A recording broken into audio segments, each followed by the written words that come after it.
करने से इनकार कर दिया है। डोनाल्ड ट्रंप की सैन्य सहयोग की अपील को Japan, Germany, Australia, Britain, Greek ने ठुकरा दिया। आपको एक रिपोर्ट दिखाते हैं।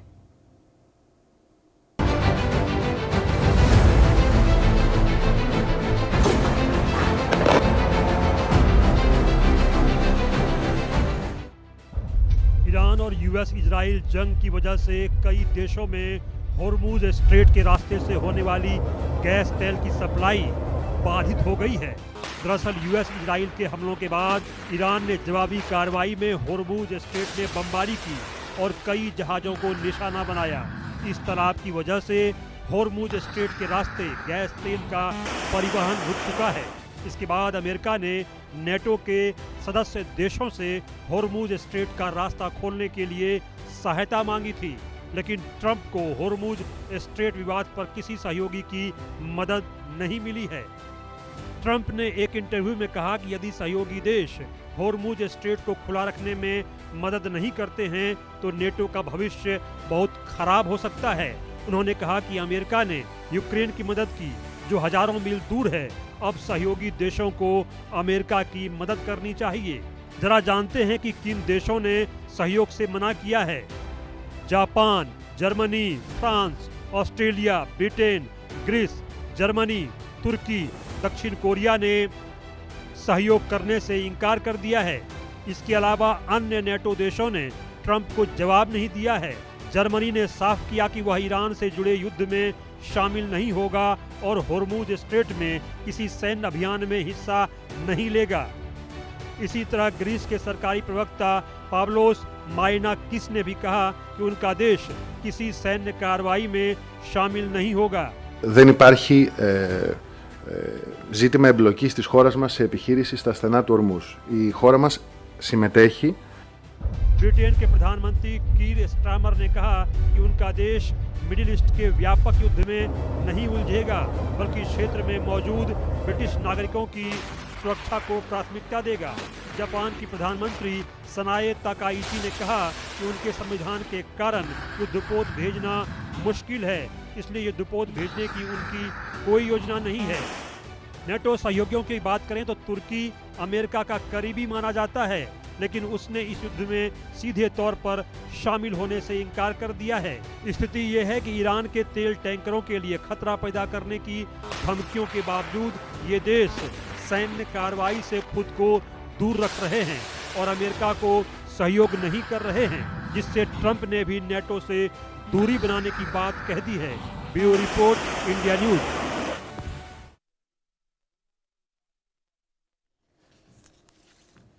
देखिए, ईरान और इजराइल में जंग और तेज हो गई है। इजराइल में बार बार सायरन की आवाज सुनने को मिल रही है। आपको बता दें कि लगातार बढ़ते जंग के बीच में इजराइल में भी अब बार बार सायरन की आवाज सुनने को मिल रही है। कुल मिलाकर आपको बता दें कि ये जो युद्ध शुरू हुआ है उसमें ईरान भी अब कहीं से भी कमजोर नहीं पड़ रहा। ईरान को लगातार मदद रशिया और चाइना की तरफ से, उत्तरी कोरिया की तरफ से मिल रही है, जिसके बाद लगातार जो हमले हैं ईरान की तरफ से वो भी काफी तेज होते हुए नजर आ रहे हैं। इजराइल पर हमले लगातार हो रहे हैं। इसके अलावा हर उस जगह पर कोशिश हो रही है ईरान की तरफ से हमले करने की जहां पर अमेरिकी सैन्य बेस है। और कुल मिलाकर आपको बता दें कि ईरान में भी बार बार सायरन की आवाज सुनने को मिल रही है। अचानक मध्य इजराइल में सायरन की आवाज गूंजी।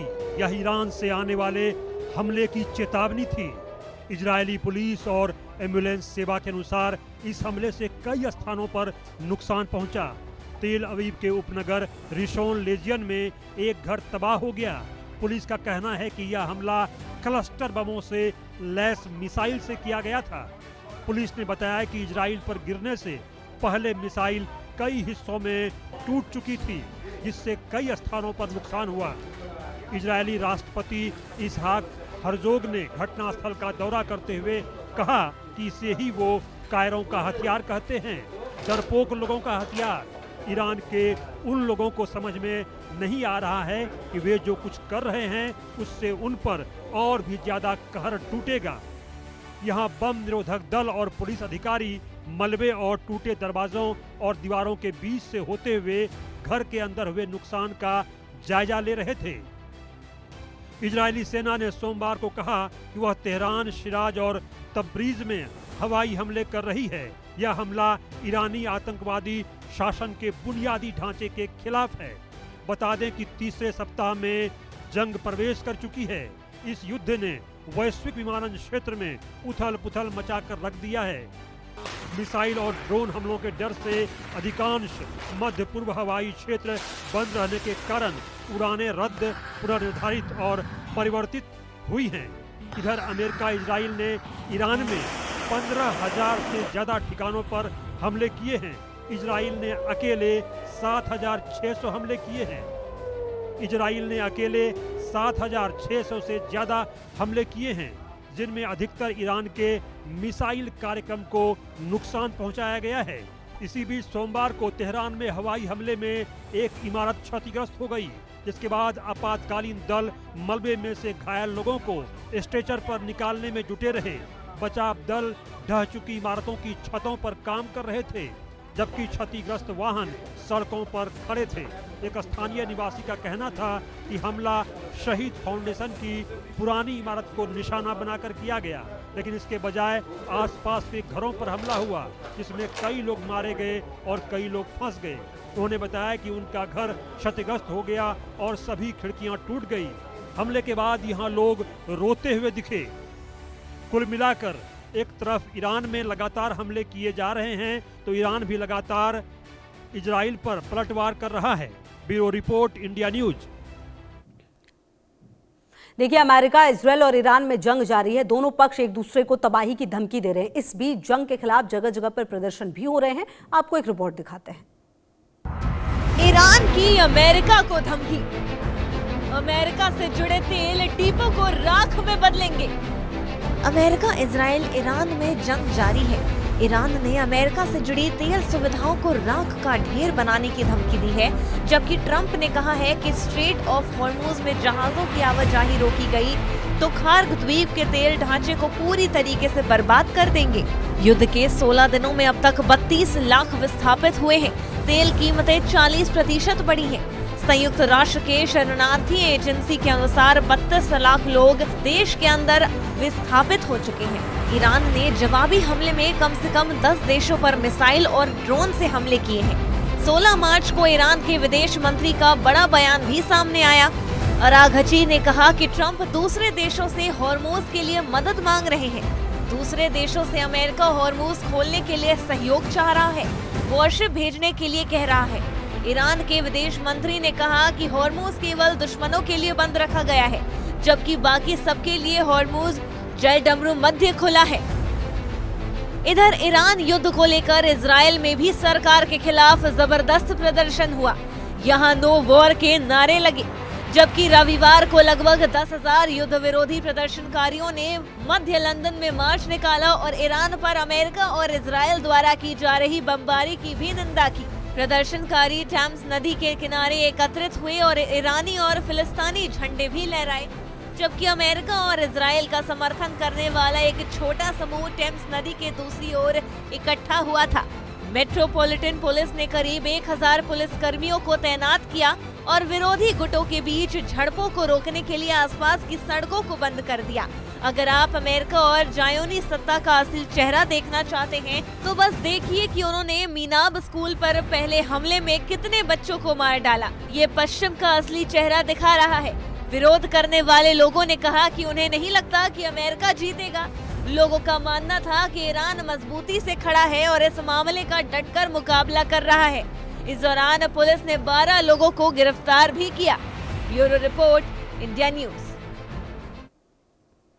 देखिए, मध्य पूर्व में ईरान से जुड़ा संघर्ष सिर्फ क्षेत्रीय जंग नहीं है, इसका असर पूरी दुनिया पर पड़ सकता है। विश्व युद्ध का खतरा नहीं भी हो तो प्रॉक्सी वॉर काफी खतरनाक है। इसको लेकर भी आपको एक रिपोर्ट दिखाते हैं।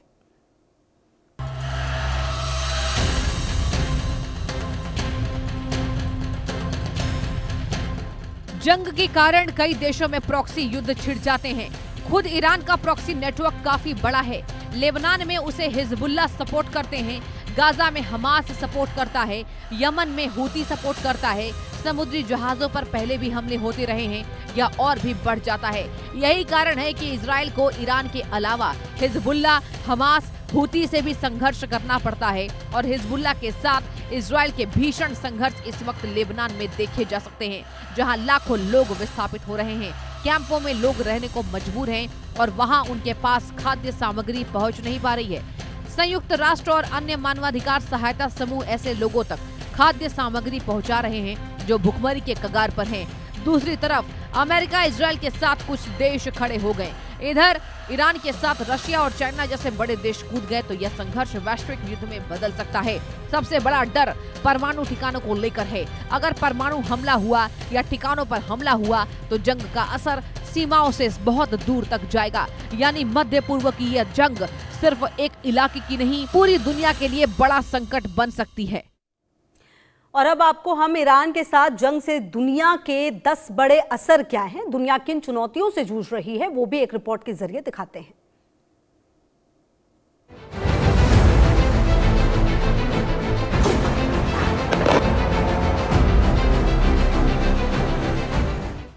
ईरान जंग की कीमत चुका रही दुनिया।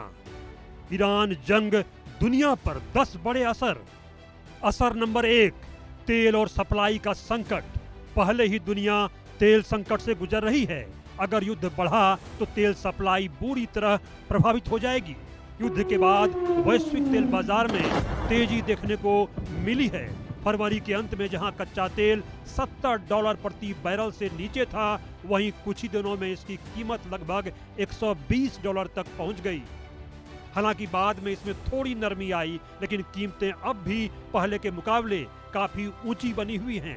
तेल महंगा होने से कई देशों की अर्थव्यवस्था पर दबाव बढ़ गया है। ऊर्जा आयात करने वाले देशों को ज्यादा पैसा खर्च करना पड़ रहा है, जिससे उनकी आर्थिक योजनाओं पर असर पड़ सकता है। असर नंबर 2, अमेरिकी परिवारों पर भी पड़ा असर। इस युद्ध का असर अमेरिका के आम लोगों पर भी दिखाई देने लगा है। पेट्रोल की कीमतों में तेजी आने से वहां परिवारों का खर्च बढ़ गया है। अमेरिका में एक हफ्ते के भीतर पेट्रोल की औसत कीमत लगभग $3 प्रति गैलन से बढ़कर करीब $3.5 तक पहुंच गई। विशेषज्ञों का अनुमान है कि अगर तेल की कीमतें लंबे समय तक $100 के आसपास रहती हैं तो एक औसत अमेरिकी परिवार को हर साल सैकड़ों डॉलर अतिरिक्त खर्च करने पड़ेंगे। इससे लोगों की बचत और अन्य खर्चों पर भी असर पड़ सकता है। असर नंबर 3, आर्थिक विकास और महंगाई पर असर। विश्लेषकों का मानना है कि अगर युद्ध जल्दी खत्म नहीं हुआ तो इसका असर वैश्विक आर्थिक विकास पर भी पड़ता नजर आएगा, जो कि आमतौर पे अभी देखने को भी मिल रहा है। कुछ आकलनों के अनुसार अमेरिका की आर्थिक वृद्धि दर आने वाले समय में धीमी पड़ जाएगी। साथ ही महंगाई भी बढ़ने की आशंका गहरा चुकी है। महंगे तेल और गैस के कारण केंद्रीय बैंकों के सामने बड़ी चुनौती खड़ी हो जाएगी, क्योंकि उन्हें महंगाई नियंत्रित करने और आर्थिक विकास को बनाए रखने के बीच संतुलन बनाने के लिए जद्दोजहद करनी पड़ेगी। इससे ब्याज दरों में कटौती की योजनाएं भी टल सकती हैं। असर नंबर 4, खाद्य आपूर्ति संकट से बढ़ेगी खाद्य महंगाई। युद्ध का असर सिर्फ ऊर्जा तक सीमित नहीं है। हॉर्मुज मार्ग से गुजरने वाली उर्वरकों की आपूर्ति में भी बाधा पहुंचनी शुरू हो चुकी है। अगर यह स्थिति लंबी चली तो दुनिया भर में खेती की लागत बढ़ जाएगी। इसका सीधा असर खाद्य कीमतों पर पड़ सकता है, खासकर उन देशों में जहां पहले से ही महंगाई और गरीबी बड़ी समस्या बनी हुई है। जानकारों का मानना है कि यदि संघर्ष जल्दी खत्म नहीं हुआ तो आने वाले महीनों में खाद्य संकट और महंगाई दोनों बढ़ सकते हैं, जिससे वैश्विक अर्थव्यवस्था पर दबाव और गहरा सकता है। असर नंबर 5, जंग की अनिश्चित सीमा। इस संकट में सभी देशों की स्थिति समान नहीं है। ऊर्जा निर्यात करने वाले देशों को इससे आर्थिक फायदा हो सकता है। नॉर्वे, रूस और कनाडा जैसे देश तेल और गैस की ऊंची कीमतों से लाभ कमा सकते हैं। वहीं दूसरी ओर ऊर्जा आयात करने वाले देशों पर इसका सबसे ज्यादा असर पड़ता नजर आ रहा है। यूरोप, भारत, चीन, जापान और दक्षिण कोरिया जैसे देश अपनी ऊर्जा जरूरतों के लिए आयात पर ही निर्भर हैं। इसलिए उन्हें महंगे तेल और गैस का बोझ उठाना पड़ रहा है। यह जंग कब खत्म होगी कोई अता पता नहीं है। दोनों तरफ से नुकसान के अपने अपने दावे हैं। दोनों तरफ के देश लंबे समय तक जंग में टिके रहने की बात भी करते हैं। इससे आम लोगों की मुश्किलें बढ़ने वाली हैं। असर नंबर 6, हॉर्मुज जल डमरू मध्य का खतरा। स्ट्रेट ऑफ हॉर्मुज से दुनिया का बड़ा तेल व्यापार गुजरता है। यह युद्ध में पूरी तरह बंद हुआ तो समस्याओं का गहराना तय है, जिसकी धमकी ईरान लगातार दे भी रहा है। असर नंबर 7, वैश्विक युद्ध का खतरा। बड़े देशों के शामिल होने से संघर्ष बढ़ सकता है, जिसकी संभावना हर दिन दिखती है। समर्थक गुटों की निंदा, चिंता देखने को मिल रही है। ऑस्ट्रेलिया, जापान जैसे देशों ने अमेरिका के सपोर्ट में वॉरशिप भेजने से मना कर दिया है। इससे अमेरिका बौखला चुका है, लेकिन कुछ और देश अगर कूदेंगे तो स्थिति बिगड़ जाएगी। असर नंबर 8, मिडिल ईस्ट में तबाही से पहले की खामोशी। ईरान ने मिडिल ईस्ट के मुस्लिम देशों पर लगातार हमला किया है। उसने अमेरिकी बेस के अलावा ऑयल रिफाइनरी पर भी हमले किए हैं, जिसमें आम लोगों को भी नुकसान पहुंचा है। यह हमला किसी देश की संप्रभुता पर खतरा है। अभी मिडिल ईस्ट के देशों ने प्रायः शांति ही दिखाई है, लेकिन अगर वो युद्ध में शामिल हो गए तो स्थिति विकट हो जाएगी। असर नंबर 9, परमाणु संकट और प्रॉक्सी वार। ईरान के परमाणु कार्यक्रम को लेकर चिंता है और उसी को लेकर युद्ध भी शुरू हुए हैं। ईरान ने खतरनाक बैलिस्टिक मिसाइलों से इजराइल पर हमला शुरू कर दिया है। ईरान खार्ग द्वीप को लेकर अमेरिका को चेतावनी दे चुका है, लेकिन अमेरिका यहां भी हमला कर चुका है। हालांकि इसके बाद भी यहां तेल की लोडिंग हो रही है। दिक्कत यह है कि संघर्ष बढ़ने पर अगर परमाणु हमला हुआ तो स्थिति विकराल हो जाएगी। तब दूसरे देश भी जंग में कूद सकते हैं, क्योंकि उनको एक बहाना मिल जाएगा। इधर ईरान के सहयोगी हिजबुल्लाह, हमास, हूती कभी भी इजराइल अमेरिका को निशाना बनाने की फिराक में हैं। हमले में छोटे देश जो न्यूट्रल हैं उन पर भी हमले हो रहे हैं। उदाहरण के लिए थाईलैंड के जहाज को निशाना बना दिया गया। ईरान के साथ जंग से पूरी दुनिया परेशान है। पाकिस्तान में कई तरह की कटौती की घोषणा की गई है। यहाँ लोगों की सैलरी सहित कई सुविधाएं छीन ली गई है। अमेरिका, दक्षिण एशिया सहित कई देशों में मुश्किलें गहरा गई हैं। शेयर बाजार और व्यापार प्रभावित हो रहे हैं। सोना चांदी जैसे धातुओं के दाम काफी बढ़ने की संभावना है। असर नंबर 10, शरणार्थी और वैश्विक सुरक्षा संकट।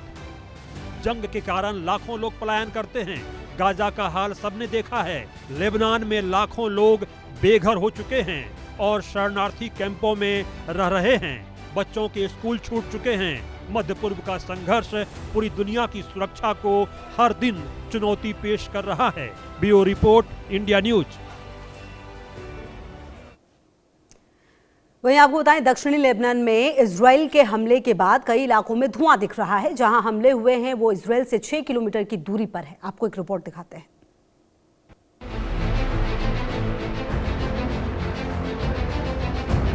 यहाँ इजराइल के नए क्षेत्रों में हिजबुल्लाह के ठिकानों को निशाना बनाने के लिए सैनिकों की तैनाती की और ईरान समर्थित आतंकी समूह के खिलाफ अपने अभियान को तेज कर दिया। आप देख सकते हैं कि कैसे यहाँ धुआं उठता दिख रहा है। बता दें कि लेबनानी सुरक्षा सूत्रों के अनुसार सप्ताह के आखिर में इजरायली सैनिकों ने दक्षिण लेबनान के महत्वपूर्ण शहर खयाम को घेर लिया था। यह शहर इजराइल की सीमा से लगभग 6 किलोमीटर उत्तर में स्थित है। सूत्रों के अनुसार इजरायली सेना ने शहर पर प्रभावी रूप से नियंत्रण कर लिया था और उसके बाद IDF लिटानी नदी की ओर पश्चिम की ओर बढ़ रही थी। खबर है कि इस कदम से दक्षिणी लेबनान के बड़े हिस्से इजराइल के नियंत्रण में आ सकते हैं और देश के बाकी हिस्सों से कट सकते हैं। यह भी जानना जरूरी है कि लेबनान 2 मार्च को मध्य पूर्व के युद्ध में तब शामिल हुआ था जब हिजबुल्लाह ने ईरान के सर्वोच्च नेता की हत्या का बदला लेने के मकसद से इजराइल पर गोलीबारी की। इजराइल ने जवाबी कार्रवाई करते हुए लेबनान में 800 से अधिक लोगों की जान ले ली और 8 लाख से अधिक लोगों को बेघर कर दिया। इजराइल की कार्रवाई अब भी जारी है। Bureau report, India news.